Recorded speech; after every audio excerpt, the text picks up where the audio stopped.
કાલે સાંજે જરાક મારો પગ મયડાઈ ગયો હતો એટલે રાત્રે સુવા ટાઈમે તેલ ગરમ કરીને એમાં હળદર ને ખારો નાખીને એ બધું પગમાં લગાવ્યું હતું. અડધી રાત્રે પાટો છૂટી ગયો હતો ને પગમાં પણ હવે ફેર પડી ગયો છે. સવારે બહારનું વાતાવરણ જોતા જોતા બ્રશ કરી લીધું ને આને ઉઠતા વેત એક જ કામ, પાછું સૂઈ જવાનું. હવે એક તકલીફ વાળું થઈ ગયું હતું. આખા હોલમાં માંડવી ભરાઈ ગઈ ને એમાં ઘઉંનું બેરલ સલવાઈ ગયું. પછી શ્યામે એક આઈડિયો કર્યો. શેટી થોડી ઘટાવી લીધી ને શ્યામે ને ગિરીશભાઈ જે ન્યા ને ન્યા જ ઘઉં કાઢી લીધા. પછી બહાર જઈને જોયું તો માંડવીનો ચારો ઢાંકવાનું કામ ચાલુ છે. તાલપત્રી ને કંતાર ને એવું તો બધું ઢાંકેલું જ છે, પણ આજે પાછા ફરતા તાલા પણ ઢાંકી દીધા. પણ આ બીનો ઢગલો હતો ઈ પૂરો થઈ ગયો. ફુગાઈ ગયો ઢગલો અને બી પણ ઉગવા માંડ્યા. પછી વરસાદના છાંટા આવવા માંડ્યા હતા એટલે મેં કપડાં લઈ લીધા બહારથી ને બપોરે આજે જમવામાં વઘારેલો ભાત હતો તે એક જ રોટલી ખાવાની છે.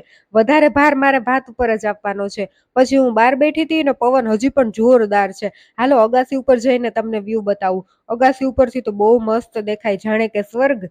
એકાદ દી આવું વાતાવરણ હોય તો હાલે.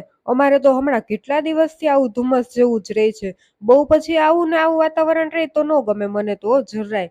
પણ તમને આવું વાતાવરણ ગમતું હોય તો ચેનલને કરી દો સબસ્ક્રાઇબ.